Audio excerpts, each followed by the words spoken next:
मतलब के रिश्ता नाता मतलब के दुनिया हो, मतलब के घर परिवार हो ए शिव जी, मतलब के घर परिवार हो ए शिव जी।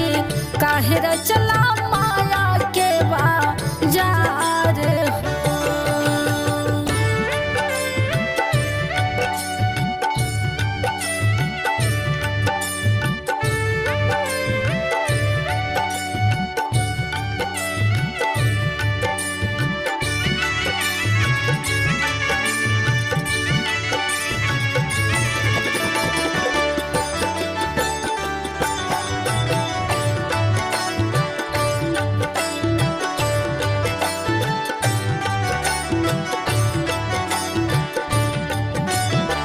रोज रोज